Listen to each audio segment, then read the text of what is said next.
माजी केंद्रीय मंत्री नारायण राणे यांनी उपमुख्यमंत्री एकनाथ शिंदे यांची त्यांच्या घरी जाऊन भेट घेतली आहे। यावेळी शिवसेना आमदार निलेश राणे आणि खासदार श्रीकांत शिंदे हे देखील उपस्थित होते। दोघांनी एकमेकांना दिवाळीच्या शुभेच्छा दिल्या।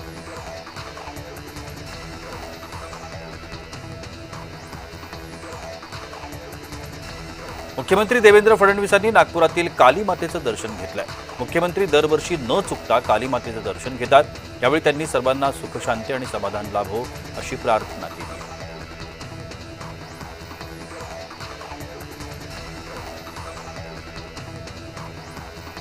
धुळे शहरातील प्रसिद्ध स्वामीनारायण मंदिरामध्ये दीपावली निमित्तानं अन्नकूट महोत्सव साजरा झाला। दरवर्षी दिवाळीच्या दुसऱ्या दिवशी हा अन्नकूट महोत्सव साजरा होतो। 1100 पेक्षा जास्त विविध प्रकारच्या खाद्यपदार्थांचा नैवेद्य स्वामीनारायण मंदिरामध्ये दाखवण्यात येतो। यावेळेला 10,000 पेक्षा अधिक भक्तांनी अन्नकूट उत्सवाचा आनंद घेतला आहे।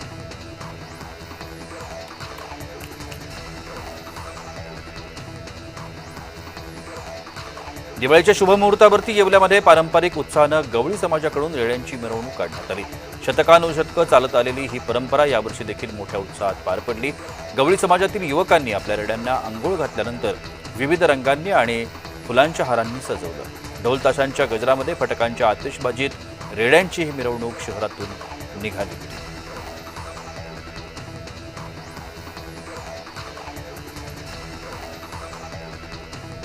देशभरामध्ये दिवाळीचा उत्साह पाहायला मिळतोय। अनेक ठिकाणी चिमुकल्यांनी किल्ले साकारलेत। यातच ठाण्यातील सीपी तलाव परिसरातील चिमुकल्यांनी हुबेहूब हरिहर गड बांधलाय। दिवाळीच्या सुट्टीत चिमुकल्यांनी हा किल्ला बांधलाय।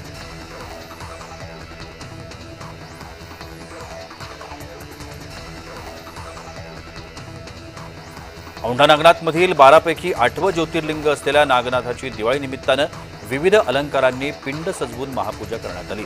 दरवर्षी दिवाळीमध्ये नागनाथाच्या अलंकारांची पूजा करण्यात येते।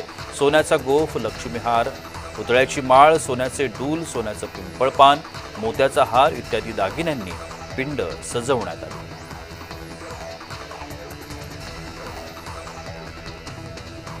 वाशिमच्या पाटणी चौकामध्ये एका दुकानाच्या गोडाऊनमध्ये आग लागली। यात साठवून ठेवलेल्या 40 क्विंटल सोयाबीन जळून खाक झालाय। शॉर्ट सर्किटमुळे ही आग लागल्याची शक्यता आहे।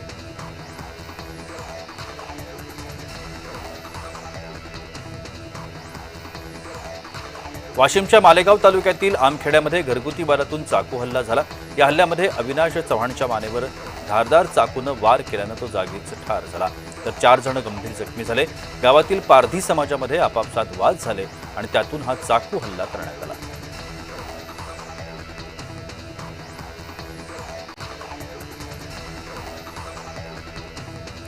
दिल्लीच्या रोहिणीमध्ये मोठी चकमक झाली। यात बिहारमधील सिग्मा गँगचा खात्मा झालाय। रंजन पाठकसह 4 मोस्ट वॉन्टेड गुंड ठार करण्यात आले। दिल्ली पोलिसांच्या गुन्हे शाखा आणि बिहार पोलिसांच्या संयुक्त पथकानं ही कारवाई केली। पोलीस आणि गुंडांमध्ये गोळीबार झाला, ज्यामध्ये 4ही गुन्हेगारांना गोळ्या लागल्या होत्या।